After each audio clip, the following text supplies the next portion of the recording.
Petrol oil lubricants ನಾವು ವಿದೇಶದಿಂದ ಅಂದ್ರೆ 85% ಅಷ್ಟು ನಾವು ಆಮದು ಮಾಡ್ಕೊಳ್ತೀವಿ. ಈಗ ನಮ್ಗೆ ಹರ್ಮುಜ್ ಜಲಸಂಧಿಯಲ್ಲಿ ಸಮಸ್ಯೆ ಆಗಿರೋದ್ರಿಂದ ಅವ್ರು ಅದನ್ನ ಮುಚ್ಚುವ ಪ್ರಯತ್ನ ಮಾಡ್ತಿದ್ದಾರೆ.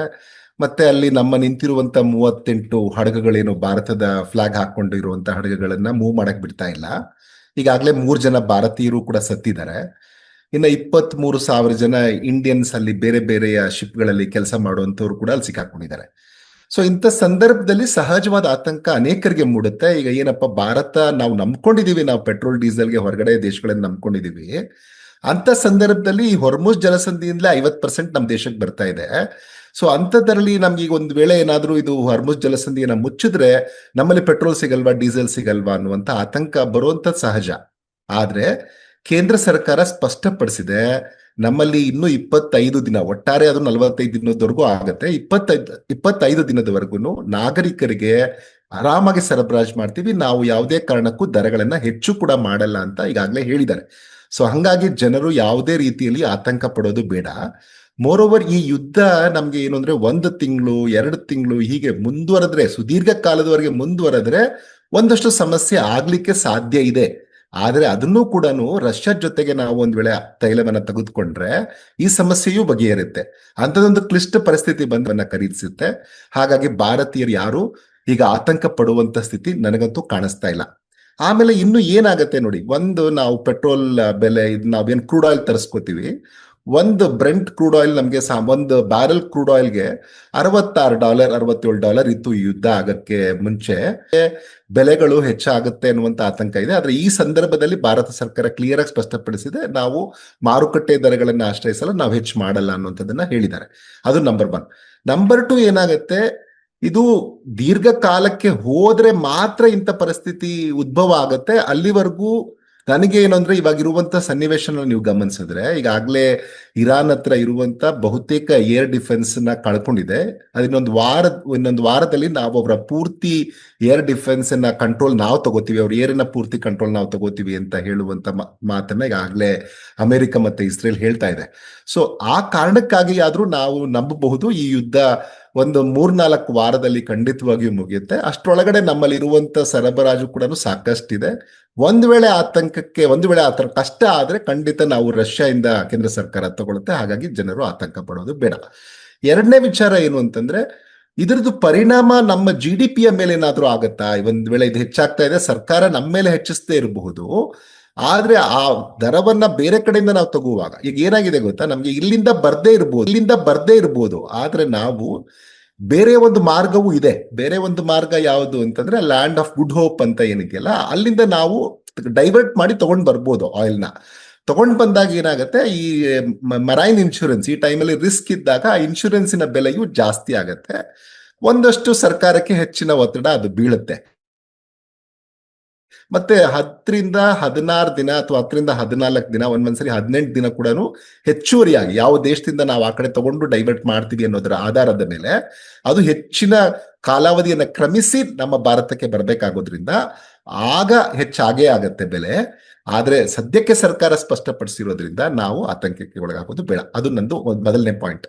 ಎರಡನೇದೇನು ಅಂತಂದ್ರೆ, ಇನ್ನು ಬೇರೆ ಏನೇನು ಪದಾರ್ಥಗಳು ಹೆಚ್ಚಾಗ್ಬಿಡುತ್ತೆ, ನಮ್ಮ ದೇಶಕ್ಕೆ ತೊಂದರೆ ಆಗತ್ತೆ. ನಮ್ಗೆ ಏನಪ್ಪಾ, ತರಕಾರಿ ಬೆಲೆ ಹೆಚ್ಚಾಗತ್ತೆ, ಮೊಟ್ಟೆ ಬೆಲೆ ಹೆಚ್ಚಾಗತ್ತೆ. ಲಾಸ್ಟ್ ಟೈಮ್ ಯುಕ್ರೇನ್ ಮತ್ತೆ ರಷ್ಯಾ ಯುದ್ಧ ಆದಾಗ ನಮ್ಮಲ್ಲಿ ಅಡಿಗೆ ಎಣ್ಣೆಯ ಬೆಲೆ ತುಂಬಾ ಹೆಚ್ಚಾಗಿತ್ತು. ಈವನ್ ಚಿಕನ್ ಫೀಡಿನ ಬೆಲೆ ಹೆಚ್ಚಾಗಿತ್ತು. ಈ ತರ ಇವಾಗ ಏನೇನ್ ತೊಂದರೆ ಆಗ್ಬೋದು ಅಂತ ಈಗ ಸದ್ಯಕ್ಕೆ ನನಗೆ ಆ ತರದ ಯಾವುದೇ ಲಕ್ಷಣಗಳು ಕಾಣಿಸ್ತಿಲ್ಲ. ಆದ್ರೆ ಕ್ರಮೇಣ ಇದು ಒಂದೊಂದರಲ್ಲೇ ನಿಮ್ಗೆ ಕಾಣೋದಿಲ್ಲ ಅಂತಲ್ಲ. ಈಗ ನಾನು ಕೆಲವು ವಿಚಾರಗಳನ್ನ ಹೇಳ್ತೀನಿ ನೋಡಿ. ಭಾರತ ಏನಾಗಿದೆ ಅಂದ್ರೆ, ನಾವು ವೆಜಿಟೇಬಲ್ಸ್ನ, ಗೀನ, ಈ ತರದ ಪ್ರಾಡಕ್ಟ್ಸ್ ಅಂದ್ರೆ ಅಗ್ರೇರಿಯನ್ ಪ್ರಾಡಕ್ಟ್ಸ್ ಏನಿದೆಯಲ್ಲ, ಈ ಪ್ರಾಡಕ್ಟ್ಸ್ ಅಲ್ಲಿ ನಮ್ಗೆ ಸುಪ್ರಿಮೆಸಿ ಇದೆ. ಸೊ ಇವುಗಳ ಬೆಲೆ ನಿಮ್ಗೆ ಯಾವತ್ತೂ ಹೆಚ್ಚಾಗಲ್ಲ. ಹಾಗೆ ನೋಡಿದ್ರೆ ಈಗ ನಮ್ಗೆ ಪ್ರತಿದಿನ ನಿಮ್ಗೆ ಒಂದೊಂದು 2-3 ಎಕ್ಸಾಂಪಲ್ ನಾನು ಕೊಡ್ಬೋದು. ಏನಂದ್ರೆ, ನಾವು ಪ್ರತಿದಿನ ಭಾರತದ ಸೌತ್ ಇಂಡಿಯಾದಲ್ಲಿ, ಎಸ್ಪೆಷಲಿ ಸದರ್ನ್ ಸ್ಟೇಟ್ಸ್ ಏನ್ ಕರಿತೀವಲ್ಲ, ಈ ಸದರ್ನ್ ಸ್ಟೇಟ್ಸ್ ಅಲ್ಲಿಂದ ಈ ಕರ್ನಾಟಕ, ತಮಿಳುನಾಡು, ಆಂಧ್ರ, ತೆಲಂಗಾಣ, ಗೋವಾ ಈ ರಾಜ್ಯಗಳಿಂದ ನಾವು ಬಹುತೇಕ 70 ಲಕ್ಷ ಮೊಟ್ಟೆಗಳನ್ನ ನಾವು ಈ ಗಲ್ಫ್ ದೇಶಗಳಿಗೆ ಸರಬರಾಜು ಮಾಡ್ತಾ ಇದ್ವಿ ಪ್ರತಿದಿನ. ಈಗ ಅದು ಆಗ್ತಾ ಇಲ್ಲ. ಸೊ ಅದು ಇವಾಗ ಒಂದು ನಮ್ಮ ದೇಶಕ್ಕೆ ಅದರ ರಫ್ತಿನಿಂದ ಬರುತ್ತಿದ್ದಂತ ಲಾಭ ನಷ್ಟ ಆಗುತ್ತೆ, ನಮ್ಗೇನು ಅದರಿಂದ ಫಾರೆಕ್ಸ್ ಬರ್ತಾ ಇತ್ತು ಅದು ಕಡಿಮೆ ಆಗುತ್ತೆ. ಆದ್ರೆ ಜನಸಾಮಾನ್ಯರಿಗೆ ಇದು ಈಗ ಅಲ್ಲಿಗೆ ಹೋಗಕ್ ಆಗದೆ ಇರೋದ್ರಿಂದ ಅದು ಲೋಕಲ್ ಮಾರ್ಕೆಟ್ನೇ ಎಂಟರ್ ಆಗ್ತಾ ಇದೆ. ನೀವು ಲೋಕಲ್ ಮಾರ್ಕೆಟ್ ಅಲ್ಲಿ ಮೊಟ್ಟೆಯ ಬೆಲೆಯನ್ನ ಚೆಕ್ ಮಾಡಿದ್ರೆ ನಿಮ್ಗೆ ಗೊತ್ತಾಗುತ್ತೆ ಬೆಲೆ ಕಡಿಮೆ ಆಗ್ತಾ ಇದೆ. ಕಳೆದ 3-4 ದಿನದಿಂದ ಈಗಾಗಲೇ ಹೋಲ್ಸೇಲ್ ದರಗಳಲ್ಲೇ 20-30 ಪೈಸಾ ಕಡಿಮೆ ಆಗಿರೋದನ್ನ ನೀವು ಗಮನಿಸಬಹುದು. ಹಾಗೆ ತರಕಾರಿ ನಾವು ಪ್ರತಿದಿನ ಅಲ್ಲಿಗೆ ಕಳಿಸ್ತಾ ಇದ್ವಿ, ಅದು ಕೂಡ ಈಗ ಆಗ್ತಾ ಇಲ್ಲ. ಸೊ ಅದು ಕೂಡ ನಮ್ಮ ಎಷ್ಟಾಗುತ್ತೋ ಅಷ್ಟು ಲೋಕಲ್ ಮಾರ್ಕೆಟ್ಗೆ ಬರುವಂತ ಪ್ರಯತ್ನಗಳಾಗುತ್ತೆ. ಯಾಕಂದ್ರೆ ರಫ್ತು ಮಾಡೋಂಥವ್ರಾಗ್ಲಿ ರೈತರ ತಗೊಳ್ಳೋರಾಗ್ಲಿ ಅದರಿಂದ ಲಾಸ್ ಆಗ್ಬಾರ್ದು ಅಂತ ಅವರು ಲೋಕಲ್ ಮಾರ್ಕೆಟ್ಸ್ಗೆ ಅದನ್ನ ಕಳಿಸ್ತಿರೋದ್ರಿಂದ ಜನಸಾಮಾನ್ಯರಿಗೆ ನನಗೆ ಈ ಬೆಲೆಗಳು ಇದಾದ್ರೆ ಏನಪ್ಪಾ ಅನ್ನುವಂಥ ಗಾಬರಿ ಖಂಡಿತ ಪಡಬೇಕಾಗಿಲ್ಲ. ಇನ್ನು ನಾವು ಇರಾನ್ಗೆ ನಾವು ಏನು ಬಾಸ್ಮತಿ ಅಕ್ಕಿ ಮತ್ತೆ ಅಕ್ಕಿಯನ್ನ ಸಾಕಷ್ಟು ಸಂಖ್ಯೆ ಇದರಲ್ಲಿ ಕಳಿಸ್ತಾ ಇದ್ವಿ ಅವ್ರಿಗೆ ನಾವು. ಈಗ ಅದು ಕೂಡ ಕಷ್ಟ ಆಗಿದೆ. ನೀವು ಗಮನಿಸಿದ್ರೆ ಮಾರುಕಟ್ಟೆಗಳಲ್ಲಿ ಬಾಸ್ಮತಿ ಅಕ್ಕಿಯ ಬೆಲೆ ಕಡಿಮೆ ಆಗಿದೆ, ಸೋನಾ ಮಸೂರಿ ಅಕ್ಕಿಯ ಬೆಲೆಯು ಕಡಿಮೆ ಆಗಿರೋದನ್ನ ನೀವು ಗಮನಿಸಬಹುದು. ಸೊ ನಮ್ಮ ದೃಷ್ಟಿಯಿಂದ ಈಗ ಸದ್ಯಕ್ಕೆ ಇಲ್ಲಿನ ನಾಗರಿಕರು ಯಾವುದೇ ಕಾರಣಕ್ಕೂ ನಮ್ಗೆ ಬೆಲೆ ಹೆಚ್ಚಾಗತ್ತಾ ಇದೆ ಅಂತ ಹೆದರ್ಕೊಳ್ಳೋದು ಬೇಡ. ಒಂದು ವೇಳೆ ಇದು ಏನು ಅಂತಂದ್ರೆ ಈ ಪೆಟ್ರೋಲ್ ಆಯಿಲ್ ಲೂಬ್ರಿಕೆಂಟ್ಸ್ ನ ದೇಶಕ್ಕೆ ತರಿಸುವಾಗ ಇದನ್ನ ತರಿಸುವಾಗ ನಮ್ಗೆ ಜಾಸ್ತಿ ಆಗ್ತಾ ಇದೆ ಇನ್ನಾಗತ್ತೇನ. ಸೊ ಅದನ್ನ ಕೇಂದ್ರ ಸರ್ಕಾರ ನಮ್ಮ ಮೇಲೆ ವರ್ಗಾವಣೆ ಮಾಡಿದ್ರೆ ಅದರ ಎಫೆಕ್ಟ್ಸ್ ಮಾತ್ರನೇ ನಮ್ಮೆಲ್ಲರ ಮೇಲೂ ಕಾಣಕ್ ಶುರು ಆಗುತ್ತೆ. ಯಾಕೆಂತಂದ್ರೆ ಹಣದುಬ್ಬರ ಆಗ ಜಾಸ್ತಿ ಆಗತ್ತೆ. ಈ ಹಣದುಬ್ಬರ ಯಾಕೆ ಜಾಸ್ತಿ ಆಗತ್ತೆ ಅಂದ್ರೆ ಎಲ್ಲ ಬೆಲೆಗಳು ಜಾಸ್ತಿ ಆಗತ್ತೆ, ಯಾಕಂದ್ರೆ ಸಾಗಾಣಿಕೆ ವೆಚ್ಚ ಜಾಸ್ತಿ ಆಗತ್ತೆ. ಒಂದ್ಸಿಗ ನೀವು ಒಂದು $10 ಜಾಸ್ತಿ ಆಯ್ತು ಅಂತ ಇಟ್ಕೊಳ್ಳಿ, ವರ್ಸ್ಟ್ ಆಫ್ ದಿ ವರ್ಸ್ಟ್ ಸಿನಾರಿಯೋದಲ್ಲಿ $100 ದಾಟ್ತು ಅಂದ್ರೆ ನಮ್ಗೆ ಏನು ಈಗ 78-79 ಇದೆ ಒಂದು ಬ್ಯಾರೆಲ್ ಕ್ರೂಡ್ ಆಯಿಲ್ಗೆ. ಇದು ಬ್ರೆಂಟ್ ಪ್ರೈಸಸ್ ಅಲ್ಲಿ ಹೇಳ್ತಾ ಇದ್ದೀನಿ. ಸೊ ಅದೇನಾದ್ರೂ ಒಂದ್ ವೇಳೆ 100ನ ದಾಟಿದ್ರೆ ಖಂಡಿತ ಈಗ ಒಂದ್ಸರಿ ಅದು $147 ಕೂಡ ಆಗಿದ್ದನ್ನು ನಮ್ಗೆ ಹಿಂದೆ ಗಮನಿಸಬಹುದು.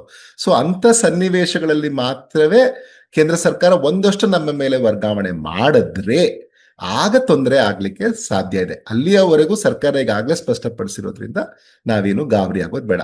ಇನ್ನ ಉಳಿದಂತ ಕ್ಷೇತ್ರಗಳು ಯಾವ್ಯಾವ ಕ್ಷೇತ್ರಗಳಲ್ಲಿ ಜನಕ್ಕೆ ತೊಂದರೆ ಆಗ್ತಾ ಇದೆ ಅನ್ನೋಂಥ ಕ್ಷೇತ್ರಗಳನ್ನ ನೋಡೋಣ. ಮೊದಲನೇದೇನು ಅಂತಂದ್ರೆ ಈ ಏವಿಯೇಷನ್ ಸೆಕ್ಟರ್. ಈಗ ಮೊದಲೆಲ್ಲಾನು ಮೊದಲನೇದೇನು ಅಂತಂದ್ರೆ ಈ ಏವಿಯೇಷನ್ ಸೆಕ್ಟರ್. ಈಗ ಸಾಕಷ್ಟು ಜನ ವಿಮಾನದಲ್ಲಿ ಪ್ರಯಾಣ ಮಾಡ್ತಾ ಇದ್ದಾರೆ, ಅದನ್ನ ನಾವು ನೋಡ್ತಾ ಇದ್ದೀವಿ. ಹಾಗೇನೆ ಈಗ ನೀವು ಮೊದಲೆಲ್ಲಾನು ಏನು ಅಂದ್ರೆ ಒಂದು ಬೇರೆ ದೇಶಕ್ಕೆ ಹೋಗ್ಬೇಕು ಅಂದ್ರೆ ಅದ್ರದ್ದು ಕಾಸ್ಟ್ ಎಷ್ಟಿರ್ತಾ ಇತ್ತು. ಈಗ ಸುಮ್ಮನೆ ಒಂದು ಎಕ್ಸಾಂಪಲ್ ತಗೋಣ, ಮುಂಬೈಯಿಂದ ಲಂಡನ್ಗೆ ಹೋಗುವಂತ ಒಂದು ಸರಾಸರಿ ವೆಚ್ಚ $20,000-40,000 ಒಂದು economy rate, straight direct flight without stop ಇಲ್ದೇ ಇರೋ ಡೈರೆಕ್ಟ್ ಫ್ಲೈಟ್ ಆದ್ರೆ ನಿಮ್ಗೆ ಟಿಕೆಟ್ ಸಿಗ್ತಾ ಇತ್ತು. ಈಗ ಅದರ ಬೆಲೆ ಏನಾಗಿದೆ, ಸಾಕಷ್ಟು ಗಣನೀಯವಾಗಿ ಅಂದ್ರೆ 200-300% ಅಷ್ಟು ನಮ್ಗೆ ಹೆಚ್ಚಾಗಿರೋದನ್ನ ನಾವು ಕಾಣಿಸ್ಕೋತಾ ಇದೀವಿ. ಹಾಗೇನೆ ನಾವು ಇನ್ನು ಬೇರೆಯ ದರಗಳು ಅಂದ್ರೆ ಏವಿಯೇಷನ್ ಪ್ರಮುಖವಾಗಿ ನಾನು ಹೇಳಿದ್ನಲ್ಲ, ಇವಾಗ ಅದು ನಮ್ಗೆ 2.25 ಲಕ್ಷ $2.9 ಲಕ್ಷವರೆಗೂ ಒಂದು ಟಿಕೆಟ್ ಆಗಿರುವಂತದನ್ನ ನಾವು ಗಮನಿಸ್ತಾ ಇದೀವಿ. ಇನ್ನು ಬಿಸ್ನೆಸ್ ಕ್ಲಾಸ್ ಅಂತೂ ಯಥೇಚ್ಛವಾಗಿ ಹೆಚ್ಚಾಗಿದೆ, ಅದು $9 ಲಕ್ಷ ಆಗಿ ಕುಳಿತಿದೆ ಈಗ. ಸೊ ಈ ತರ ಈಗ ಏನು ಫಾರಿನ್ಗೆ ಯಾರಾದ್ರೂ ಹೋಗ್ಬೇಕಂದ್ರೆ ಮೊದಲೇ ರಿಸ್ಕ್ ಇದೆ, ಆದ್ರೆ ಅನಿವಾರ್ಯವಾಗಿ ಹೋಗ್ಬೇಕಾದ್ರೂ ಸಹ ಈಗ 200-300% ಅಷ್ಟು ದುಬಾರಿ ವೆಚ್ಚಗಳನ್ನ ತೆತ್ತು ಟಿಕೆಟ್ ಅನ್ನ ಕೊಂಡ್ಕೊಳ್ಳುವಂತ ಪರಿಸ್ಥಿತಿ ನಿರ್ಮಾಣ ಆಗಿದೆ. ಇದು ಇನ್ನೂ 2 ವಾರಗಳ ಕಾಲನೇ ಮುಂದುವರೆದ್ರೆ ನಾವು ಏನಾದ್ರು ಕೇಪ್ ಆಫ್ ಗುಡ್ ಹೋಪ್ ಕಡೆಯಿಂದಾನೇ ಎಲ್ಲಾನು ಸಾಮಾನುಗಳನ್ನ ತರಿಸ್ಕೋಬೇಕಾದಂತ ಅನಿವಾರ್ಯತೆ ಬಂದ್ರೆ ಆಗ ನಮ್ಮಲ್ಲಿ ಯಾವ್ಯಾವ ಬೆಲೆಗಳು ಹೆಚ್ಚಾಗತ್ತೆ ಅಂತಂದ್ರೆ, ಒಂದು ನಾನು ಈಗಾಗಲೇ ಹೇಳಿದ್ದೀನಿ ಏವಿಯೇಷನ್ ಸೆಕ್ಟರ್ ಬೆಲೆಗಳು ಜಾಸ್ತಿ ಆಗ್ತಾ ಇದೆ. ಇನ್ನೊಂದು ಪೇಂಟಿನ ಬೆಲೆ ಜಾಸ್ತಿ ಆಗ್ಬೋದು, ಟೈರ್ ಏನ್ ನಾವು ಯೂಸ್ ಮಾಡ್ತೀವಿ ಗಾಡಿಗಳಿಗೆ ಅವುಗಳ ಬೆಲೆ ಜಾಸ್ತಿ ಆಗುತ್ತೆ, ಕೆಮಿಕಲ್ಸ್ನ ಬೆಲೆ ಜಾಸ್ತಿ ಆಗುತ್ತೆ, ಇನ್ನು ಲಾಜಿಸ್ಟಿಕ್ಸ್ ಖರ್ಚುಗಳು ಇಲ್ಲಿಂದ ಅಲ್ಲಿಗೆ ಸಾಗಾಣಿಕೆ ಇವುಗಳಕ್ಕೆ ಅದನ್ನು ಕೂಡ ಹೆಚ್ಚಾಗುತ್ತೆ. ಆಮೇಲೆ ಯಾವ MSME micro small medium enterprises ಅಂತ ಏನ್ ಕರಿತೀವಿ ಇವುಗಳು ಯಾವ್ಯಾವ್ದ್ರನ್ನ ಡಿಪೆಂಡ್ ಆಗಿರತ್ತಲ್ಲ, ಈ ಹೊರಗಡೆ ಆಮದು ಮಾಡ್ಕೊಳ್ಳುವಂತ ಸರ್ಕಿನಿಂದ ನಾವು ತಯಾರಿಸ್ತಿರುತ್ತೆ ವಸ್ತುಗಳನ್ನ. ಸೊ ಅವುಗಳು ಕೂಡ ಬೆಲೆ ಜಾಸ್ತಿ ಆಗುತ್ತೆ. ಇನ್ನು ನಮ್ಮ ಗ್ರಾಮಾಂತರದ ಪ್ರದೇಶಕ್ಕೆ ನೀವು ಗಮನಿಸಿದ್ರೆ ಇದು LPG ಯ ದರಗಳು, ಯಾಕಂದ್ರೆ ನಾನು ಹೇಳೋದು ಒಂದು ವೇಳೆ ಕೇಂದ್ರ ಸರ್ಕಾರ ವರ್ಗಾಯಿಸಿದ್ರೆ ಆ ಸಂದರ್ಭದಲ್ಲಿ ಆಗುವಂತ ಇದನ್ನ ಮತ್ತೊಮ್ಮೆ ಅದನ್ನು ಸ್ಪಷ್ಟಪಡಿಸ್ತೀನಿ. LPG ಯ ದರಗಳು ಹೆಚ್ಚಾಗುವ ಸಾಧ್ಯತೆ ಇರುತ್ತೆ, ನ್ಯಾಚುರಲ್ ಗ್ಯಾಸಿನ ಬೆಲೆ ಜಾಸ್ತಿ ಆಗುತ್ತೆ. ಈಗ ನಮ್ಗಾಗ್ಲೇ ನಾವು ಮಾರ್ಚ್ ತಿಂಗಳಲ್ಲಿ ಈಗ ಇದ್ದೀವಿ. ಈಗಾಗಲೇ ಏನು ರೈತರಿಗೆ ಬೇಕಾಗುವಂತಹ ಫರ್ಟಿಲೈಸರ್ಸ್ ದಾಸ್ತಾನು, ಅವ್ರಿಗೆ ಬೇಕಾಗುವ ರಸಗೊಬ್ಬರ, ಬೀಜ ಇವೆಲ್ಲವನ್ನ ಸರ್ಕಾರ ಈಗಾಗಲೇ ದಾಸ್ತಾನು ಮಾಡಬೇಕು. ಇಂಥದ್ದೊಂದು ಸನ್ನಿವೇಶದಲ್ಲಿ ಇವೆಲ್ಲವೂ ಹೆಚ್ಚಳ ಆದ್ರೆ ಇವನ್ ಸರ್ಕಾರದ ಮೇಲೆ ಕೂಡ ಹೆಚ್ಚಿನ ಹೊರೆ ಬೀಳುತ್ತೆ. ಇಲ್ಲಾಂದ್ರೆ ನಮ್ಗೇನಾಗುತ್ತೆ, ಸಾಮಾನ್ಯವಾಗಿ ಮುಂಗಾರು ನಮ್ಗೆ ಕಳೆದ ಬಾರಿ ಮೇ 27-28ಕ್ಕೆ ಆರಂಭ ಆಗಿತ್ತು. ಇಲ್ಲದೆ ಇದ್ರೆ ರೆಗ್ಯುಲರ್ ಆಗಿ ಆದ್ರೆ ಅದು ಜೂನ್ ಮೊದಲನೆಯ ವಾರದಲ್ಲಿ ನಮ್ಗೆ ಮುಂಗಾರು ಕರ್ನಾಟಕಕ್ಕೆ ಎಂಟರ್ ಆಗುತ್ತೆ. ಸೊ ಇಂಥದ್ದೊಂದು ಸನ್ನಿವೇಶದಲ್ಲಿ ಈಗ ಇವುಗಳ ಲಭ್ಯತೆ ಏನಾದ್ರೂ ಒಂದ್ ವೇಳೆ ಕಡಿಮೆ ಆದ್ರೆ ಅದರ ಪರಿಣಾಮ ಕೂಡ ನಮ್ಗೆ ಅಲ್ಲಿ ರೈತರ ಮೇಲೆ ಆಗುವಂತ ಲಕ್ಷಣಗಳಿದೆ.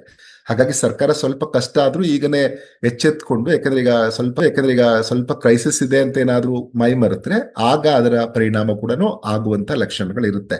ಸೊ ಅದನ್ನ ಕೂಡ ಒಂದನ್ನ ನಾವಿಲ್ಲಿ ಈಗ ಯೋಚನೆ ಮಾಡಬೇಕು. ಎರಡನೇದೇನು ಅಂತಂದ್ರೆ, ಇಂಥ ಯಾವ್ದಾದ್ರೂ ಅನಿಶ್ಚಿತತೆಯ ಸಂದರ್ಭದಲ್ಲಿ ಬಂಗಾರದ ಬೆಲೆ ಜಾಸ್ತಿ ಆಗ್ತಾ ಹೋಗುತ್ತೆ. ಯಾಕಂದ್ರೆ ಜನಕ್ಕೆ ಏನು ಅಂತಂದ್ರೆ, ಏನನ್ನ ಕೊಂಡ್ಕೋಬೇಕು ನಾನು, ಏನದ್ರ ಮೇಲೆ ಹೂಟೆಯನ್ನ ಮಾಡ್ಬೇಕು ಅನ್ನುವಂಥ ವಿಚಾರ ಬಂದಾಗ ಜನ ಏನ್ ಮಾಡ್ತಾರೆ, ನನ್ಗೆ ಏನ್ ಅಗತ್ಯ ಇದೆ ಅದನ್ನ ಕೊಂಡ್ಕೊಳ್ಳೋಣ.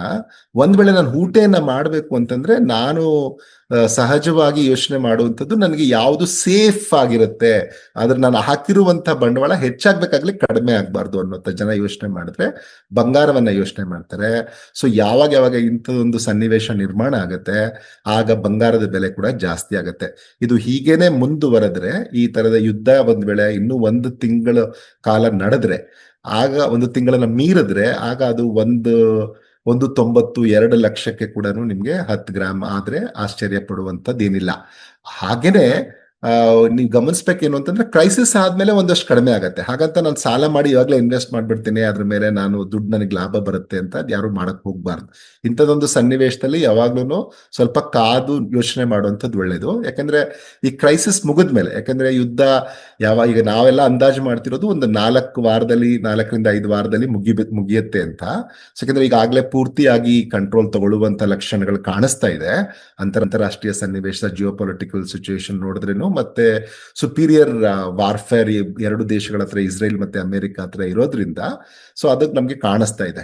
ಸೊ ಹಾಗಾಗಿ 4-5 ವಾರಗಳ ನಂತರ ನಿಮ್ಗೆ ಕಾಣುತ್ತೆ ಮತ್ತೆ ಅದೊಂದು ರೀತಿಯಲ್ಲಿ ಕೆಳಗಡೆ ಕುಸ್ತು, ಬಂಗಾರದ ಬೆಲೆ ಕುಸ್ತು ಒಂದು ಈಕ್ವಲಿಬ್ರಿಯಂ ರೀಚ್ ಆಗ್ಬೋದು. 1.50, 1.60ರಲ್ಲಿ ಈಕ್ವಲಿಬ್ರಿಯಂ ರೀಚ್ ಆಗ್ಬೋದು. ಸೊ ಆ ತರದ ಕಾರಣಗಳಿಗಾಗಿ ನಾನು ಇವಾಗ್ಲೇನೆ ಹೋಗೋದು, ಇವಾಗ ಇಲ್ಲ ನಾನು ಹೆಚ್ಚಾಗತ್ತಂತೆ ಅಂತ ಯಾರೋ ಹೇಳಿದ್ರು ಅಂತ ನಾನು ಹೋಗಿ ಸಾಲ ಮಾಡಿ ಅದ್ರ ಪರವಾಗಿಲ್ಲ ಅದ್ರ ಮೇಲೆ ಹೂಟೆ ಮಾಡ್ತೀನಿ, ನಂಗೆ ಲಾಭ ಬರುತ್ತೆ ಅಂತ ದಯವಿಟ್ಟು ಯಾರು ಹೋಗ್ಬೇಡಿ. ಸೊ ಇದು ಒಂದು ಪ್ರಮುಖವಾದ ವಿಚಾರ. ಇನ್ನ ಯಾವ ಸೆಕ್ಟರ್ಸ್ಗೆ ಹೊಡೆತ ಬೀಳಬಹುದು ಒಂದ್ ವೇಳೆ ಈ ಯುದ್ಧದ ಇದರಿಂದ ಇನ್ನು ಇದನ್ನ ಕಾರ್ಮೋಡಕ್ಕೆ ದೀರ್ಘಾವಧಿಗೆ ಒಂದ್ ವೇಳೆ ನಾವನ್ನ ಅನ್ಕೋತಾ ಇದೀವಿ ಅದು ಆಗದೆ ದೀರ್ಘಾವಧಿಯಲ್ಲಿ ಹೋದ್ರೆ ಅಂತ ನಾವು ಯೋಚನೆ ಮಾಡಿದ್ರೆ, ನಮ್ಮಲ್ಲಿ ಪ್ರಮುಖವಾಗಿ ಯೋಚನೆ ಮಾಡ್ಬೇಕೇನು ಅಂತಂದ್ರೆ, ನಮ್ಮಲ್ಲಿ ಕೆಲವು ವಸ್ತುಗಳನ್ನ ನಾವು ತುಂಬಾ ಅನಿವಾರ್ಯವಲ್ಲದ ಸರಕುಗಳು ಅಂತ ಅಂತೀವಿ. ಅಂದ್ರೆ ಅನಿವಾರ್ಯವಲ್ಲದ ಸರಕುಗಳಂದ್ರೆ ಏನು ಅಂದ್ರೆ, ಈಗ ತಗೋಬೇಕು, ಇವಾಗ ನಾನು ಇದನ್ನ ತಗೊಳ್ಬೇಕು, AC ತಗೋಬೇಕಂತಿದ್ದೀನಿ, ತುಂಬಾ ಸಮ್ಮರ್ ಇದೆ ಅಂತ ಅನ್ಕೊಳ್ತೀನಿ. ಈ ತರ ಕ್ರೈಸಿಸ್ ಬಂದಾಗ ಇರ್ಲಪ್ಪ ಕ್ಯಾಶ್ ಇರ್ಲಿ, ಆಮೇಲೆ ನೋಡೋಣ, ಏನ್ ಪರವಾಗಿಲ್ಲ, ಫ್ಯಾನ್ ಇದೆಯಲ್ಲ ಈ ಸರಿ ಈ ಬೇಸಿಗೆ ತಳ್ಬಿಡೋಣ ಆಮೇಲೆ ನೋಡೋಣ ಅಂತ ಅನ್ಕೊಬಹುದು. ಹಾಗೇನೆ ಯಾವುದೋ ಒಂದು ಲಕ್ಸುರಿ ಕಾರ್, ಆಟೋಮೊಬೈಲ್ಸ್ ಅಲ್ಲಿ ಲಕ್ಸುರಿ ಕಾರ್ ಇರ್ಬೋದು, ಇಲ್ಲ ಜವೆಲ್ರಿ ಇರ್ಬೋದು, ಇಂಥದಕ್ಕೆ ಒಂದಷ್ಟು ಜನ ಇವಾಗ ಬೇಡಿಕೆ, ಓವರ್ ಆಲ್ ಅಂತ ಬೇಡಿಕೆ ಸ್ವಲ್ಪ ಕುಸಿತಾ ಹೋಗುತ್ತೆ. ಯಾಕೆಂದ್ರೆ ಹೂಟೆಯಲ್ಲಿ ಅದು ಜಾಸ್ತಿ ಆಗಿ ಬೆಲೆ ಜಾಸ್ತಿ ಆಗತ್ತಾಗ್ಲಿ, ನಿಮ್ಗೆ ಬೆಲೆ ಜಾಸ್ತಿ ಆಗತ್ತಾಗ್ಲಿ, ನಿಮ್ಗೆ ಮಾರುಕಟ್ಟೆಗೆ ಹೋಗಿ ನಾನು ಆಭರಣ ತಗೊಳ್ತೀನಿ ಅನ್ನುವಂಥವ್ರ ಸಂಖ್ಯೆ, ಬಿಕಾಸ್ ಬೆಲೆ ಜಾಸ್ತಿ ಇರುತ್ತೆ ಅನ್ನೋ ಕಾರಣಕ್ಕಾಗಿ ಡಿಮ್ಯಾಂಡ್ ಒಂಚೂರು ಕಡಿಮೆ ಆಗುವ ಲಕ್ಷಣಗಳಿರುತ್ತೆ. ಆಮೇಲೆ ಈ ದರ ಸೂಕ್ಷ್ಮ ವಲಯಗಳು ಅಂತ ಕೆಲವು ಕ್ಷೇತ್ರಗಳನ್ನ ಕರಿತೀವಿ. ಯಾವುದು ಈ ದರ ಸೂಕ್ಷ್ಮ ವಲಯಗಳು ಅಂತಂದ್ರೆ, ಈ ಸ್ಟಾಕ್ ಮಾರ್ಕೆಟ್ ಸ್ವಲ್ಪ ಅಲ್ಲಿ ಏನೋ ಆಯ್ತು ಅಂತಂದ್ರೆ ಅದ್ರ ಮೇಲೆ ಇದ್ರದ್ದು ಎಫೆಕ್ಟ್ ಕಾಣಿಸ್ತಾ ಇರುತ್ತೆ ನಮ್ಗೆ. ಸೊ ಆ ತರದ್ ಇವಾಗ ನೋಡಿದೀರಾ ನೀವು, ಯುರೋಪಿನ ಅನೇಕ ಲಂಡನ್ ಸ್ಟಾಕ್ ಎಕ್ಸ್ಚೇಂಜು, ಫ್ರಾನ್ಸ್ ಅಲ್ಲಿ, ಈವನ್ ಜಪಾನ್, ಏಷ್ಯಾದಲ್ಲಿ ಜಪಾನ್ ಎಷ್ಟು ಪ್ರತಿದಿನ ಕಳ್ಕೊಳ್ತಾ ಇದೆ ಅದು. ಸೊ ಅಂದ್ರೆ ಅವು ಕೂಡ ಕುಸಿತ ಕಾಣುತ್ತೆ. ಇದು ಹೀಗೇನೆ ಸುದೀರ್ಘಾವಧಿಯಲ್ಲಿ ಮುಂದುವರೆದ್ರೆ ಈವನ್ ರಿಯಲ್ ಎಸ್ಟೇಟಿನ ದರಗಳು ಸ್ವಲ್ಪ ಮಟ್ಟಿಗೆ ಕಡಿಮೆ ಆಗುತ್ತೆ. ಯಾಕಂತಂದ್ರೆ ಆ ಸಂದರ್ಭಗಳಲ್ಲಿ ಸ್ವಲ್ಪ ಅದು ಈ ಕ್ರೈಸಿಸ್ ಟೈಮಲ್ಲಿ ಒಂಚೂರು ಜನಕ್ಕೆ ಅದ್ರ ಮೇಲಿನ ಆಸಕ್ತಿ ಕಡಿಮೆ ಆಗುತ್ತೆ. ಯಾಕಂದ್ರೆ ಯಾವಾಗ್ಲೂ ನಾವು ಡೈಲಿ ನೀಡ್ಸ್ ಕಡೆಗೆ ಹೆಚ್ಚಿನ ಗಮನ ಕೊಡ್ತೀವಿ. ಏನಾಗತ್ತೆ ನಾಳೆ ನೋಡ್ ವಾಚ್ ಮಾಡೋಣ, ಯಾಕೆ ಇನ್ವೆಸ್ಟ್ ಮಾಡೋದು ಅನ್ನೋ ಕಾರಣಕ್ಕಾಗಿ ಅವುಗಳಿಗೆ ಬೇಡಿಕೆ ಕಡಿಮೆ ಆಗುವಂಥದ್ದನ್ನ ನಾವು ನೋಡ್ತೀವಿ. ಇನ್ನ ರೈತರಿಗೆ ಸದ್ಯದ ಸ್ಥಿತಿಯಲ್ಲಿ ತರಕಾರಿಗಳನ್ನ ಯಾರ್ಯಾರು ರಫ್ತು ಮಾಡ್ತಾ ಇದ್ರು ಅವ್ರಿಗೆ ಸಂಕಷ್ಟ ಇದೆ. ನಾನು ಕೆಲವು ವರದಿಗಳನ್ನ ನೋಡ್ತಾ ಇದ್ದೆ, ನಮ್ಮ ಕರ್ನಾಟಕದಿಂದಲೇ ಈವನ್ ಆರ್ಗ್ಯಾನಿಕ್ ತುಪ್ಪವನ್ನ ಕಳಿಸುವಂತ ಅನೇಕರಿಗೆ ಕಳ್ಸಕ್ ಆಗ್ತಿಲ್ಲ ವಿದೇಶಕ್ಕೆ ಅನ್ನುವಂಥದ್ದನ್ನು ಕೂಡ ನಾನು ಓದಿದ್ದೀನಿ. ಸೊ ಇಷ್ಟು ಕ್ಷೇತ್ರಗಳಿಗೆ ನಮ್ಗೆ ತೊಂದರೆ ಆಗತ್ತೆ. ಮತ್ತೆ ಇನ್ನೇನು ಅಂತಂದ್ರೆ, ಅಲ್ಲಿ ನಮ್ಮ ಜನ ಹೆಚ್ಚು ಕಮ್ಮಿ 1 ಕೋಟಿ ಜನ ಗಲ್ಫ್ ದೇಶಗಳಲ್ಲಿ ಇದ್ದಾರೆ. 1 ಕೋಟಿ ಜನ ಗಲ್ಫ್ ದೇಶದಲ್ಲಿ ಕೆಲಸ ಮಾಡ್ತಿದ್ದಾರೆ, ಬೇರೆ ಬೇರೆ ದೇಶಗಳಲ್ಲಿ, ಗಲ್ಫ್ ದೇಶಗಳಲ್ಲಿ. ಸೊ ಅವ್ರಿಗೆ ಕೂಡ ಅಲ್ಲಿ ಸಂಕಷ್ಟ ಆದ್ರೆ, ಅಲ್ಲಿ ಅವರು ಒಂದಷ್ಟು ದಿನ ಕೆಲಸ ಅಲ್ಲಿ ಕಷ್ಟ ಆದ್ರೆ, ಕಳ್ಕೊಂಡ್ರೆ ಒಂದ್ ವೇಳೆ, ಯಾಕಂದ್ರೆ ಕ್ರೈಸಿಸ್ ಅಲ್ಲಿ ಏನಾದ್ರು ಕ್ಲೋಸ್ ಡೌನ್ ಆಗಿ ಅಲ್ಲಿ ಈಗ ಸದ್ಯಕ್ಕೆ ಅವ್ರನ್ನ ಸ್ಲೋ ಡೌನ್ ಆದ್ರೆ ಅಲ್ಲಿನ ಆರ್ಥಿಕತೆಗಳು, ಅವರು ಕಳಿಸುವಂತ ರೆಮಿಟೆನ್ಸಸ್ ಕಮ್ಮಿ ಆಗತ್ತೆ. ಇಲ್ಲಿ ಅನೇಕ ಕೆಲವು ಕುಟುಂಬಗಳು ಆ ರೆಮಿಟೆನ್ಸಸ್ಸಿನ ಇದ್ರ ಮೇಲೆ ಬದುಕ್ತಿರೋದು ನಿಜ. ಹಾಗೇನೆ ಕೇರಳದಂತ ಆರ್ಥಿಕತೆಯನ್ನ ನೋಡಿದ್ರೆ ಅವ್ರದ್ದು 1/3 of their GSDP comes from the remittances. ಅಂದ್ರೆ ಅಲ್ಲಿಂದ ಕಳಿಸುವಂತ, ಅಲ್ಲಿ ಕೆಲಸ ಮಾಡಿ ಅವ್ರ ಮಕ್ಕಳು ಇನ್ಯಾರೋ ಅಲ್ಲಿಂದ ಕೆಲಸ ಮಾಡಿ, ಅವ್ರ ಸಂಬಂಧಿಕರು ಕೆಲಸ ಮಾಡಿ ಅಲ್ಲಿಂದ ಕಳಿಸುವಂತ ಹಣದ ಇದ್ರ ಮೇಲೆ ಕೇರಳದ GSDPಯ 1/3 ನಿಂತಿದೆ. ಸೊ ಈ ತರದ ಕುಟುಂಬಗಳಿಗೆ ಸ್ವಲ್ಪ ತೊಂದರೆ ಆಗುತ್ತೆ. ಮತ್ತೆ ನಮ್ಮ ದೇಶದ ಅಲ್ಲಿ ಹೋಗಿ ಈಗ ಇರುವಂತವ್ರು ಆತಂಕಕ್ಕೆ ಒಳಗಾಗಿರ್ತಾರೆ, ಏನಪ್ಪ ಇಂಥ ಸನ್ನಿವೇಶದಲ್ಲಿ ಏನ್ ಮಾಡೋದು ಅನ್ನುವಂಥದ್ದು. ಸೊ ಅವ್ರಗಳಿಗೆ ಇದು ಖಂಡಿತವಾಗಿಯೂ ತೊಂದರೆ ಆಗುತ್ತೆ. ಭಾರತದ ವಿಚಾರಕ್ಕೆ ಬಂದಾಗ ಕರೆಂಟ್ ಅಕೌಂಟ್ ಡೆಫಿಸಿಟ್ ಅಂತ ನಾವು ಸ್ಕ್ಯಾಡ್ ಅಂತ ಏನ್ ಕರಿತೀವಿ, ಇದು ಸ್ವಲ್ಪ ಬ್ರಾಡನ್ ಆಗುತ್ತೆ. ಮುಂಚೆನೆ ನಮಗೆ ಕರೆಂಟ್ ಅಕೌಂಟ್ ಡೆಫಿಸಿಟ್ ಸ್ವಲ್ಪ ಇದೆ ಭಾರತದಲ್ಲಿ, ಯಾಕಂದ್ರೆ ನಾವು ಆಮದು ಮಾಡಿಕೊಳ್ಳುವಂತ ವಸ್ತುಗಳು ಜಾಸ್ತಿ, ರಫ್ತು ಮಾಡುವಂತ ವಸ್ತುಗಳು ಕಡಿಮೆ ಇರುತ್ತೆ. ಸೊ ಹಂಗಾಗಿ ಅದು ಒಂದು ಕಾರಣ ಕ್ಯಾಡ್ ನಮ್ಮಲ್ಲಿ ಜಾಸ್ತಿ ಆಗಕ್ಕೆ. ಸೊ ಇಂಥ ಸಂದರ್ಭದಲ್ಲಿ ಈಗ ನೋಡಿ ಏನಾಗತ್ತೆ, ಏನೇ ತೊಂದರೆ ಆದ್ರೂ ಯಾರಿಗೆ ಲಾಭ ಆಗತ್ತೆ ಅಂತ ನೀವು ನೋಡಿದ್ರೆ ಅಮೆರಿಕ ದೇಶಕ್ಕೆ ಈಗಲೂ ಲಾಭ ಆಗುತ್ತೆ, ಯಾಕಂದ್ರೆ ಡಾಲರ್ ಗೈನ್ ಆಗ್ತಾ ಇರುತ್ತೆ. ಯಾವುದೇ ಯುದ್ಧದ ಸಂದರ್ಭದಲ್ಲಿ ಯಾರು ಹೆಚ್ಚಿನ ಈ ಒಂದು ಡಿಫೆನ್ಸ್ ಪ್ರಾಡಕ್ಟ್ಸ್ ನ ತಯಾರಿಕೆ ಮಾಡ್ತಾರೆ, ಅವ್ರಿಗೆ ಹೆಚ್ಚು ಇದಾಗತ್ತೆ. ಈಗ ಅಮೆರಿಕ ಇವಾಗ್ಲೂ ಸಕ್ಸಸ್ಫುಲ್ ಆಗಿ ಇದು ಮಾಡಿದಾಗ ನೆಕ್ಸ್ಟ್ ಅದೇ ಪ್ರಾಡಕ್ಟ್ಸ್ ನ ಮಾರ್ಕೆಟ್ ಮಾಡ್ಕೊಳ್ಳುತ್ತೆ. ನೋಡಿ, ನನ್ನ ಹತ್ರ ಇದ್ದಂತ ಈ ಇಂಟರ್ಸೆಪ್ಟ್ ಇಂದ ಇಷ್ಟು ರಾಷ್ಟ್ರಗಳಿಗೆ, ಈ ಗಲ್ಫ್ ರಾಷ್ಟ್ರಗಳಿಗೆ ಇಷ್ಟು ಅನುಕೂಲ ಆಯ್ತು, ಇಲ್ದಿದ್ರೆ ಇಷ್ಟು ಸಾವು ಸಂಭವಿಸುವ ಸಾಧ್ಯತೆ ಇತ್ತು, ಇದರಿಂದ ಎಷ್ಟು ಅನುಕೂಲ ಇದೆ, ಅದನ್ನ ಒಂದು ಮಾರ್ಕೆಟಿಂಗ್ ಸ್ಟ್ರಾಟಜಿ ಆಗಿ ಕೂಡ ಆ ರಾಷ್ಟ್ರಗಳು ಬಳಸುತ್ತೆ. ಸೊ ಹಂಗಾಗಿ ಯಾವಾಗ್ಲೂ ಇಂಥದ್ ಕ್ರೈಸಿಸ್ ಆದ್ರೆ ಗೋಲ್ಡ್ ಹೆಚ್ಚಾಗತ್ತೆ, ಡಾಲರ್ ಕೂಡ ಗೈನ್ ಆಗುತ್ತೆ.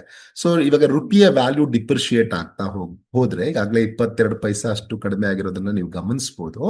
ಸೊ ಹಂಗ ಆದಾಗ ಏನಾಗುತ್ತೆ, ನಮ್ಮ ಕರೆಂಟ್ ಅಕೌಂಟ್ ಡೆಫಿಸಿಟ್ಸ್ ಜಾಸ್ತಿ ಆಗುತ್ತೆ. ನಾವು ಜಾಸ್ತಿ ಹಣವನ್ನ ಕೊಟ್ಟು ಆ ವಸ್ತುಗಳನ್ನ ಕೊಂಡ್ಕೋಬೇಕಾಗತ್ತೆ. ಯಾಕಂದ್ರೆ ರೂಪಾಯಿಯ ಮೌಲ್ಯ ಕಡಿಮೆ ಆದಾಗ ನಾವು ಕೊಂಡುಕೊಳ್ಳುವಂತ ಏನ್ ವಸ್ತುಗಳಿದೆ ಬೇರೆ ದೇಶದಿಂದ ಅವಕ್ಕೆ ಹೆಚ್ಚಿನ ರೂಪಾಯಿಯನ್ನು ನಾವು ಕೊಡ್ಬೇಕಾಗತ್ತೆ.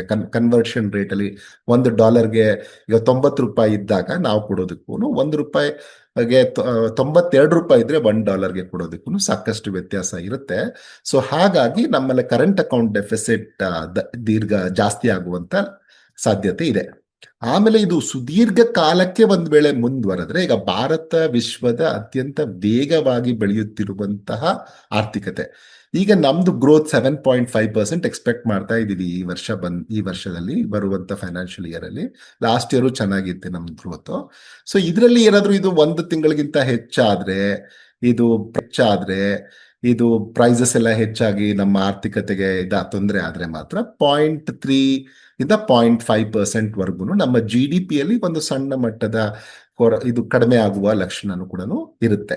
ಮತ್ತೆ ಇನ್ನೂ ಒಂದು ನೋಡಿ, ನಾವು ಮಿಡ್ಲ್ ಈಸ್ಟ್ ಜೊತೆಗೆ $179 ಬಿಲಿಯನ್ ವ್ಯಾಪಾರನ ಮಾಡ್ತಾ ಇದ್ವಿ. ನಾವು ಆ ದೇಶಗಳಿಗೆ ಈ ರಿಫೈನ್ಡ್ ಪೆಟ್ರೋಲಿಯಂ ಪ್ರಾಡಕ್ಟ್ಸ್ ನ ಕೊಡ್ತಾ ಇದ್ವಿ. ಆಮೇಲೆ ಇಂಜಿನಿಯರಿಂಗ್ ಸರಕುಗಳನ್ನ ಅವ್ರಿಗೆ ಕೊಡ್ತಾ ಇದ್ವಿ. ಆಮೇಲೆ ಜೆಮ್ಸು, ಜೆವೆಲ್ರಿ, ಎಲೆಕ್ಟ್ರಾನಿಕ್ಸು, ಅಕ್ಕಿ, ಏನು ವೆಜಿಟೇಬಲ್ಸು, ಫ್ರೂಟ್ಸು, ಆಮೇಲೆ ಟೆಕ್ಸ್ಟೈಲ್ಸು, ಇವೆಲ್ಲ ಅವ್ರಿಗೆ ರಫ್ತು ಮಾಡ್ತಾ ಇದ್ವಿ. ಅಲ್ಲಿಂದ ನಾವು ಕ್ರೂಡ್ ಆಯಿಲ್ ತರಿಸ್ಕೊಳ್ತಾ ಇದ್ವಿ, ಗೋಲ್ಡ್ ತರಿಸ್ಕೊತಾ ಇದ್ವಿ, ಕೆಮಿಕಲ್ಸ್ ನ ತರಿಸ್ಕೊತಾ ಇದ್ವಿ. ಇವುಗಳಿಗೆ ಎರಡಕ್ಕೂ ಹೊಡೆತ ನಮ್ಗೆ ಆಗೋದನ್ನ ನಾವು ಕಾಣಬಹುದು. ಸೊ ಇವೆಲ್ಲವೂ ನಮ್ಗೆ ಇವೆಲ್ಲವೂ ತೊಂದರೆ ಆಗುವಂತ, ಅಂದ್ರೆ ಇವೆಲ್ಲ ಇಷ್ಟು ಬಿಲಿಯನ್ ಟ್ರೇಡ್ಗೆ ತೊಂದರೆ ಆಗುವಂಥದ್ದನ್ನ ನಾವು ಗಮನಿಸಬಹುದು. ಆಮೇಲೆ ನೀವಿಲ್ಲಿ ಏನು ಗಮನಿಸ್ತೀರಾ ಅಂತಂದ್ರೆ, ಒಂದು ವಿಚಾರನ ಇಲ್ಲಿ ಹೇಳಲೇಬೇಕು. ಏನಂದ್ರೆ, ಇದು ಸಾಧ್ಯ ಆದಷ್ಟು ಬೇಗ ಈ ಯುದ್ಧದ ಸನ್ನಿವೇಶ ಮುಗಿದ್ರೆ ಈಗ ಭಾರತದ ಆರ್ಥಿಕತೆಗೆ ಏನು ಹೆಚ್ಚು ಹೊರತಾಗಲ್ಲ. ನಾನು ಇಷ್ಟು ಅಂಶಗಳನ್ನ ಏನು ಹೇಳ್ತಾ ಇದ್ದೀನಿ, ಇದು ಎಲ್ಲ ಅಭಿವೃದ್ಧಿ ಹೊಂದುತ್ತಿರುವ ರಾಷ್ಟ್ರಗಳಿಗೂ ಹೊರತಾಗತ್ತೆ. ಈವನ್ ಜಾಗತಿಕ GDPಗೂ ಕೂಡ ಕುಸಿತವನ್ನ ಕಾಣುತ್ತೆ, ಇದೊಂದು ವೇಳೆ 1 ತಿಂಗಳಿಗಿಂತ ಹೆಚ್ಚು ಮುಂದುವರೆದ್ರೆ. ಬಟ್ ಈಗ ಒಂದು ವೇಳೆ ಆ ತರದ ಸ್ಥಿತಿ ನಿರ್ಮಾಣ ಆದ್ರೆ ಇದು ಇಡೀ ವಿಶ್ವದ ಆರ್ಥಿಕತೆಗೂ ತೊಂದರೆ ಆಗತ್ತೆ, ಹಾಗೇನೆ ನಮ್ಮ ಆರ್ಥಿಕತೆಗೂ ಒಂದಷ್ಟು ಹೊಡೆತ ಖಂಡಿತ ಆಗತ್ತೆ. ಯಾಕೆಂದ್ರೆ ನೋಡಿ, ಅಮೆರಿಕ ಹೇಳ್ತಾ ಇತ್ತು ಟ್ಯಾರಿಫ್ ನ ವಿಚಾರಕ್ಕೆ ಬಂದಾಗ, ಮತ್ತೆ ನಾವು ಅವ್ರ ಜೊತೆ ಟ್ರೇಡ್ ಡೀಲ್ ಸೈನ್ ಮಾಡಕ್ಕೆ ಒಂದು ಒಪ್ಪಂದ ಆಗಿದೆ, ಇನ್ನೂ ಆಗಿಲ್ಲ, ನಾವು ಸಿಗ್ನೇಚರ್ ಮಾಡಿಲ್ಲ ಭಾರತ ಸರ್ಕಾರ, ಮತ್ತೆ ಅಮೆರಿಕ ಮಾಡಿಲ್ಲ. ಮಾಡುವಂತ ಎಲ್ಲ ಇದಕ್ಕೆ ಬ್ಲೂ ಪ್ರಿಂಟ್ ರೆಡಿ ಆಗ್ತಾ ಇದೆ ಅಂತ ಹೇಳಿ ಏನ್ ಘೋಷಣೆ ಮಾಡಿದ್ರಲ್ಲ, ಆಗ ನಾವು ಗಮನಿಸಿದ್ದೇನು ಅಂತಂದ್ರೆ ಅಮೆರಿಕದಿಂದ ಒಂದು ಮೆಸೇಜ್ ಬಂತು, ಇಲ್ಲ ಭಾರತ ಒಪ್ಕೊಂಡಿದೆ, ನಾವು ರಷ್ಯಾದಿಂದ ಯಾವುದೇ ಇದನ್ನ ತಗೊಳ್ಳಲ್ಲ ಅಂತ ಅವ್ರು ಹೇಳ್ತಾ ಇದ್ದಾರೆ, ಕ್ರೂಡ್ ಆಯಿಲ್ ನ ತಗೊಳ್ಳಲ್ಲ ಅಂತ ಹೇಳ್ತಿದ್ದಾರೆ ಅಂತ ನಾವು ಆದ್ರೆ ಭಾರತ ಸರ್ಕಾರ ಯಾವತ್ತೂ ಅದನ್ನ ಒಪ್ಕೊಳ್ಳಿಲ್ಲ. ಇಲ್ಲ ನಾವು ತಗೊಳ್ಳಲ್ಲ ಅಂತ ಯಾವತ್ತು ಕ್ಯಾಟಗರಿಕಲ್ ಹೇಳಿಲ್ಲ. ಯಾಕಂದ್ರೆ ಭಾರತ ತನ್ನ ಸಾರ್ವಭೌಮತ್ವವನ್ನ ತಾನು ಅಪೇಕ್ಷಿಸಿದ ರೀತಿಯಲ್ಲಿ ಮಾಡ್ಲಿಕ್ಕೆ ಯಾವತ್ತೂ ಯಾವುದೋ ಕಾಂಪ್ರಮೈಸ್ ಮಾಡ್ಕೊಂಡಿಲ್ಲ. ಹಾಗಾಗಿ ಇಂಥದೊಂದು ಕ್ರೈಸಿಸ್ ಬಂದು ಈ ಫೆಬ್ರವರಿಯ ಅಂಕಿಅಂಶಗಳನ್ನ ನೋಡಿದಾಗ ಭಾರತ ರಷ್ಯಾದಿಂದ ಸಾಕಷ್ಟು ಪ್ರಮಾಣದಲ್ಲಿ ಕ್ರೂಡ್ ಆಯಿಲ್ ನ ಕೊಂಡ್ಕೊಂಡಿರೋದನ್ನ ನೋಡ್ತೀವಿ. ಕಡಿಮೆ ಆಗಿತ್ತು ಜನವರಿಯಲ್ಲಿ, ಬಟ್ ಫೆಬ್ರವರಿಯಲ್ಲಿ ಒಂದಷ್ಟು ಹೆಚ್ಚಾಗಿರೋದನ್ನು ನಾವು ಗಮನಿಸ್ತಾ ಇದ್ದೀವಿ. ಸೊ ಇಂಥ ಸಂದರ್ಭ ಬಂದ್ರೆ ಭಾರತ ಖಂಡಿತ ಅವರಿಂದ ತಗೊಳ್ತಾರೆ, ಬಟ್ ಅದು ಅನಿವಾರ್ಯ ಕೂಡ ಆಗತ್ತೆ ಭಾರತಕ್ಕೆ. ಆಗ ಬಹುಶಃ ಯಾವ ರಾಷ್ಟ್ರಗಳು, ಈವನ್ ಅಮೆರಿಕದ್ ನೀವು ಗಮನಿಸಿದ್ರೆ, ಅಮೆರಿಕ ನಮ್ಮ ಹತ್ರ ನಾವು ಮಾತುಕತೆಯನ್ನೇ ಮಾಡಲ್ಲ, ನೀವು ಒಂದ್ ವೇಳೆ ಅವ್ರ ಹತ್ರ ಕ್ರೂಡ್ ಆಯಿಲ್ ಪರ್ಚೇಸ್ ಮಾಡತ್ರೆ ಅಂತ ಹೇಳ್ತಿದ್ದಂತ ರಾಷ್ಟ್ರ, ನಾವ್ ಯಾವಾಗ ಯುರೋಪ್ 27 ಜೊತೆಗೆ ಅಗ್ರಿಮೆಂಟ್ ಆಯ್ತು, ಇನ್ನು ಸಾಕಷ್ಟು ರಾಷ್ಟ್ರಗಳ ಜೊತೆ ಚರ್ಚೆ ಆಗ್ತಾ ಇತ್ತು, ಆ ವೇಳೆ ನಾವು UK ಜೊತೆ ಇದನ್ನ ಟ್ರೇಡ್ ಡೀಲ್ ಸೈನ್ ಮಾಡಿದ್ವಿ, ಕೆನಡಾ ಜೊತೆ ಈಗ ಆಗ್ತಾ ಇದೆ. ಸೊ ಹಿಂಗ ಇದು ಗೊತ್ತಾಗ್ತಿದ್ದಂಗೆನೆ ಅವ್ರು ಹೇಳಿದ್ರು, ಅವರೇ ಮುಂದೆ ಬಂದು ಇದನ್ನ ಟ್ರೇಡ್ ಡೀಲ್ ಸೈನ್ ಮಾಡಿದ್ವಿ, ಕೆನಡಾ ಜೊತೆ ಈಗ ಆಗ್ತಾ ಇದೆ. ಸೊ ಹಿಂಗ ಇದು ಗೊತ್ತಾಗ್ತಿದ್ದಂಗೆನೆ ಅವ್ರು ಹೇಳಿದ್ರು, ಅವರೇ ಮುಂದೆ ಬಂದು ನಮ್ಮ ಜೊತೆಗೆ ಒಪ್ಪಂದಕ್ಕೆ ಬಂದದ್ದು. ಸೊ ಹಂಗಾಗಿ ನಾವು ಅಮೆರಿಕ ತಡೆ ಒಡ್ಡತ್ತೆ ಅಂತ ನನ್ಗೇನ್ ಅನ್ಸಲ್ಲ. ಅಂತದೊಂದು ಅನಿವಾರ್ಯ ಸ್ಥಿತಿ ಬಂದ್ರೆ ಭಾರತ ಖಂಡಿತವಾಗಿಯೂ ರಷ್ಯಾದಿಂದ ಕ್ರೂಡ್ ಆಯಿಲ್ ನ ಪರ್ಚೇಸ್ ಮಾಡ್ಲಿಕ್ಕೆ ಮುಂದಾಗತ್ತೆ ಅಂತ ನನ್ಗನ್ಸುತ್ತೆ. ಇನ್ನು ಇದ್ರ ಜೊತೆಗೆ ನೋಡಿ, ಇದು ಹರ್ಮುಜ್ ಜಲಸಂಧಿ ಏನಾದ್ರೂ ಸುದೀರ್ಘವಾಗಿ ಬಂದ್ ಆದ್ರೆ, ಯಾಕಂದ್ರೆ ಅದು ಬರೀ ಅಲ್ಯೂಮಿನಿಯಂ ಸಪ್ಲೈ ಮಾಡುವಾಗೂ 15% ಅಲ್ಲಿಂದನೇ ಬರ್ತಿತ್ತು, ಆ ಉದ್ದದ್ದು ಬೆಲೆ ಕೂಡ ಜಾಸ್ತಿ ಆಗತ್ತೆ. ಈ ಕೃಷಿ ಪದಾರ್ಥಗಳು ಮತ್ತೆ ಅಲ್ಲಿನ ಜನಕ್ಕೆ ಸಿಕ್ಕಲ್ಲ, ಅಲ್ಲಿಗೂ ಕಷ್ಟ ಆಗತ್ತೆ, ಅಲ್ಲಿನ ಜನರಿಗೂ ಒಂಥರ ಕಷ್ಟವೇ ಆಗತ್ತೆ. ಆಮೇಲೆ ಈ ಶುಗರ್ ಪ್ರೊಡಕ್ಷನ್ ಇಂದ 3% ಕೂಡ ಆ ಭಾಗದಿಂದ ಮೂವ್ ಆಗುತ್ತೆ. ಸೊ ಅದಕ್ಕೂ ತೊಂದರೆ ಆಗುತ್ತೆ. ಫರ್ಟಿಲೈಸರ್ಸಿನ 3% ಕೂಡ ಆ ಭಾಗದಿಂದ ಬರುತ್ತೆ, ಅದಕ್ಕೂ ತೊಂದರೆ ಆಗುತ್ತೆ.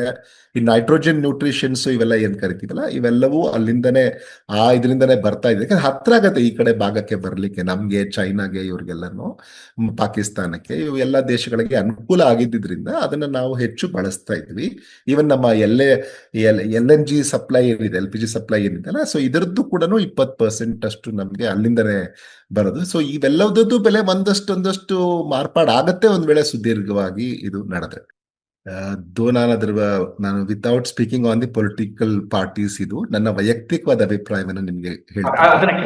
ಯಾವಾಗ್ಲೂ ನಾನು ಏನ್ ಹೇಳ್ಬೇಕು ಅಂತಂದ್ರೆ, ನೋಡಿ, ಈ ಅಂತಾರಾಷ್ಟ್ರೀಯ ವಿಚಾರದಲ್ಲಿ, ಜಿಯೋಪೊಲಿಟಿಕಲ್ ಸಿಚುವೇಶನ್, ಈ ತರದ ಸನ್ನಿವೇಶದಲ್ಲಿ ಯಾವಾಗ ಮಾತಾಡ್ಬೇಕು ಅಂತಂದ್ರೆ, ನಮ್ಮ ಮೌನಕ್ಕಿಂತ ಹೆಚ್ಚಿನ ಬೆಲೆ ನಮ್ಮ ಮಾತಿಗೆ ಇದೆ ಅನ್ನುವುದಾದ್ರೆ ಮಾತ್ರವೇ ಮಾತಾಡ್ಬೇಕು.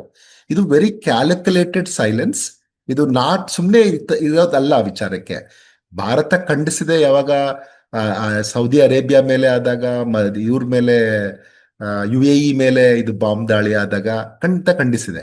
ಹಾಗೇನೆ ಅದು ಯುದ್ಧ ಬೇಡ, ಈಗ ಶಾಂತಿಯುತವಾದಂತ, ನಮ್ಗೆ this not the time of war ಅಂತ ಪದೇ ಪದೇ ಏನು ಕೇಂದ್ರ ಸರ್ಕಾರ ಹೇಳ್ತಾ ಇದೆ, ಅದನ್ನು ಕೂಡ ಕನ್ವೆ ಮಾಡಿದೆ ಕ್ಲಿಯರ್ ಆಗಿ. ಆದ್ರೆ ಕೆಲವು ವಿಚಾರದಲ್ಲಿ ಅದು ಯಾಕೆ ಮೌನವಾಗಿದೆ ಅಂದ್ರೆ, it's not just a calculated silence. ನನಗನ್ಸೋದು ಅದ್ ಈವನ್ ಆ ಒಂದು ಈ ಒಂದು ಸನ್ನಿವೇಶದಲ್ಲಿ, ಈಗೇನು ಪ್ರೆಸೆಂಟ್ ಸಿನಾರಿಯೋ ಇದೆ, ಆ ಸನ್ನಿವೇಶಕ್ಕೆ ಬಹುಶಃ ಅದು ವೆರಿ ಗಾರ್ಡೆಡ್, ಕ್ಯಾಲ್ಕುಲೇಟೆಡ್ ಸೈಲೆನ್ಸ್ ಅಂತ ನನ್ಗೆ ಅನ್ಸುತ್ತೆ ಆ ವಿಚಾರದಲ್ಲಿ. ಯಾಕಂದ್ರೆ ಈಗ ನೋಡಿ, ಮೊದ್ಲೆಲ್ಲ ನಾವು ನಾನ್ ಅಲೈನ್ಡ್ ಕಂಟ್ರಿ ಅಂತ ಹೇಳ್ತಾ ಇದ್ವಿ, ನಾನ್ ಅಲೈನ್ಡ್ ಕಂಟ್ರಿ ಅಂತ ಮಾತಾಡ್ತಾ ಇದ್ವಿ. ಆದ್ರೆ ಇವಾಗ ಇದು ಆತರ ಆಗಲ್ಲ ದೇಶ ಭಾರತಕ್ಕೆ. ಸೊ ಇವಾಗ ಏನು ಅಂತಂದ್ರೆ, ನಾವು ಮಲ್ಟಿ ಅಲೈನ್ಡ್ ಕಂಟ್ರಿ ತರ ಆಗ್ಬೇಕಾಗತ್ತೆ. ನಮ್ಗೆ ಖಂಡಿತ ಇರಾನಿನ ಅಗತ್ಯವೂ ಇದೆ, ಹಾಗೆ ಅಮೆರಿಕದ ಅಗತ್ಯವೂ ಇದೆ. ಆದ್ರೆ ಈ ನೋಡಿ, ಯಾವಾಗ್ಲೂ ಯಾವ ಇಂಟ್ರೆಸ್ಟ್ ಪ್ರಮುಖವಾಗುತ್ತೆ ನಮ್ಗೆ, ಭಾರತಕ್ಕೆ, ಭಾರತ ಸರ್ಕಾರಕ್ಕೆ ಮತ್ತೆ ಭಾರತೀಯರಿಗೆ ಭಾರತದ ಇಂಟ್ರೆಸ್ಟ್ ತುಂಬಾ ಇಂಪಾರ್ಟೆಂಟ್ ಆಗುತ್ತೆ. ಅಮೆರಿಕಾಗೆ ಅದರದ್ದು ಇಂಟ್ರೆಸ್ಟ್. ಯಾಕೆ ಅವರು ಎಲ್ಲರ ಮೇಲೆ ಟ್ಯಾರಿಫ್ ಹಾಕ್ತೀನಿ ಅಂತ ಕೂತ್ಕೊಂಡ್ರು? ಅವ್ರಿಗೆ ಅವ್ರ ಇಂಟ್ರೆಸ್ಟ್, ನಾನು ಅಮೆರಿಕನ ಮತ್ತೆ ಗ್ರೇಟ್ ಮಾಡ್ತೀನಿ, ಅದು ಸರಿ ತಪ್ಪು ವಿಚಾರದ ಬಗ್ಗೆ ಇಲ್ಲಲ್ಲ ನಾನು ಹೇಳೋದು. ಪ್ರತಿ ದೇಶಕ್ಕೂ ಅವರ ಇಂಟ್ರೆಸ್ಟ್, ಅವರ ಜನರ ಇಂಟ್ರೆಸ್ಟ್, ಅವರ ದೇಶದ ಆರ್ಥಿಕತೆ ಎಲ್ಲರಿಗೂ ಇಂಪಾರ್ಟೆಂಟ್ ಆಗುತ್ತೆ. ಹಾಗೇನೆ ಭಾರತ ದೇಶಕ್ಕೂ ಅದರದ್ದೇ ಆದಂತಹ ಇದು ಇಂಪಾರ್ಟೆನ್ಸ್ ಇರೋದ್ರಿಂದ, ಅಂದ್ರೆ ಅವರು ಯೋಚನೆ ಮಾಡ್ತಾರೆ, ನನಗೆ ನನ್ನ ನಮ್ಮ ಜನರ ಹಿತಾಸಕ್ತಿ ಮುಖ್ಯ. ನಮಗೆ 1 ಕೋಟಿ ಜನ ಗಲ್ಫ್ ಅಲ್ಲಿ ಕೆಲಸ ಮಾಡ್ತಿದ್ದಾರೆ. ಇನ್ನು 28,000 ಜನ, 23,000 ಜನ ಇಲ್ಲಿ ಸೀ ಫೈರರ್ಸ್ ಆಗಿ ಬೇರೆ ಬೇರೆ ಹಡಗುಗಳಲ್ಲಿ ಕೆಲಸ ಮಾಡ್ತಿದ್ದಾರೆ ಆ ಗಲ್ಫಿನ ಇದರಲ್ಲಿ ರೀಜನ್ ಅಲ್ಲೇನೆ. ಇನ್ನು ಇಂಥದೊಂದು ಸನ್ನಿವೇಶದಲ್ಲಿ ನಾವು ಯಾವ್ದಾದ್ರೂ ಒಂದು ದೇಶದ ಪರ ಇದು ಸರಿ ಇದು ತಪ್ಪು ಅಂತ ಖಂಡಿಸುವಂತ ಸ್ಥಿತಿಯಲ್ಲಿ ಇರ್ಲಿಲ್ಲ ಅಂತ ನನಗನ್ಸುತ್ತೆ. ಯಾಕೆಂದ್ರೆ ಈ ಹಿಂದೆನೂ ನಾವು ನೋಡಿದ್ದೀವಿ, ಖುಮೇನಿ ಅವರು ಕೂಡ ಭಾರತದ ಜೊತೆ ಒಳ್ಳೆ ಒಡನಾಟ ಇತ್ತು, ಅದೆಲ್ಲವೂ ಸರಿ ಇದೆ. ನಾವು ಕೂಡ ಅವರ ಒಂದು ಚಹಬಾರ್ ಬಂದರಿಗೆ ನಾವು ಕೂಡ ಇನ್ವೆಸ್ಟ್ ಮಾಡಿದ್ವಿ, ಹ್ಯೂಜ್ ಇನ್ವೆಸ್ಟ್ಮೆಂಟ್ ಮಾಡಿದ್ವಿ, ಅದಕ್ಕೆ ಅವ್ರದ್ದು ಒಮ್ಮತ್ ಇದು ಕೊಟ್ಟಿದ್ರು. ಆದ್ರೆ ಅವರು ಸಹ ಭಾರತದ ಅನೇಕ ಆಂತರಿಕ ವಿಚಾರಗಳ ಬಗ್ಗೆ ಚರ್ಚೆ ಮಾಡ್ತಾ ಇದ್ದಿದ್ದನ್ನ, ಟ್ವೀಟ್ ಮಾಡ್ತಾ ಇದ್ದಿದ್ದನ್ನು ಕೂಡ ಗಮನಿಸಿದ್ವಿ. ಜಮ್ಮು ಅಂಡ್ ಕಾಶ್ಮೀರಿನ ವಿಚಾರ ಬಂದಾಗ ಅಲ್ಲಿ ಹ್ಯೂಮನ್ ರೈಟ್ಸ್ ವಯೋಲೇಷನ್ ಆಯ್ತು ಅಂತ ಮಾತಾಡ್ತಿದ್ವಿ. 370ನೇ ವಿಧಿಯನ್ನ, ಇದು ನಮ್ಮ ದೇಶದ ಆಂತರಿಕ ವಿಚಾರ. 370 ಆರ್ಟಿಕಲ್ನ ಇದು ಮಾಡಿದಾಗ ಕೂಡ ಅವರು ಅದನ್ನ ವಿರೋಧಿಸಿದ್ರು. ಆಮೇಲೆ ಕಾಮನ್ ಸಿವಿಲ್ ಕೋಡ್ ಬಗ್ಗೆ ಅವರು ಪ್ರಶ್ನೆ ಎತ್ತಿದ್ರು. ಸೊ ಅಂದ್ರೆ ನಮ್ಮ ದೇಶದ ಆಂತರಿಕ ವಿಚಾರಗಳಲ್ಲಿ ಬಹುಶಃ ಭಾರತದಲ್ಲಿ ಇರುವಷ್ಟು ಶಾಂತಿಯುತವಾದಂತ ಅಥವಾ ಹ್ಯೂಮನ್ ರೈಟ್ಸ್ ಅನ್ನ ಮೇಂಟೈನ್ ಮಾಡಲಿಕ್ಕೆ ಇಲ್ಲಿರುವಂತ ಸಂವಿಧಾನಾತ್ಮಕವಾದಂತ ಏನು ಚೌಕಟ್ಟಿದೆ ಅದು ಬೇರೆ ಯಾವ ದೇಶದಲ್ಲೂ ಇಷ್ಟು ಚೆನ್ನಾಗಿಲ್ಲ. ಸೊ ಅಂತ ದೇಶವನ್ನ ನೀವು ಪ್ರಶ್ನೆ ಮಾಡುವಾಗ ನಿಮ್ಮ ದೇಶದಲ್ಲಿ ಅಲ್ಲೇನೆ ಏನೆಲ್ಲ ಆಗ್ತಾ ಇದೆ ಅನ್ನೋಂಥದ್ದನ್ನ ನಿಮ್ಮ ಮಾಧ್ಯಮಗಳು ಕೂಡ ತೋರಿಸ್ತಾ ಇದೆ ನಮ್ಗೆ, ಯಾವ್ಯಾವ ತರದಲ್ಲಿ ಆಗಿದೆ ಅಲ್ಲಿ ಆ ದೇಶದಲ್ಲಿ ಹ್ಯೂಮನ್ ರೈಟ್ಸ್ ವಯೋಲೇಷನ್ ಅಂತ. ಅಂಥದ್ದಲ್ಲಿ ಅವರು ಪದೇ ಪದೇ ಹಸ್ತಕ್ಷೇಪ ಮಾಡ್ತಾ ಇದ್ದಿದ್ದು ಇದೆ. ಹಾಗೇನೆ ಅವ್ರ ಜೊತೆಗೆ ಒಳ್ಳೆ ಒಡನಾಟ ನಮ್ಗೆ ಇದ್ದದ್ದು ನಿಜ. ಆದ್ರೆ ಈ ಪ್ರಸ್ತುತ ಸಂದರ್ಭದಲ್ಲಿ ನಾವು ಏನು ಮಾತಾಡದೇ ಇದ್ದದ್ದು ಆ ಒಂದು ನೀತಿ ಸರಿಯಾಗಿದೆ ಅಂತ ನನ್ಗನ್ಸುತ್ತೆ.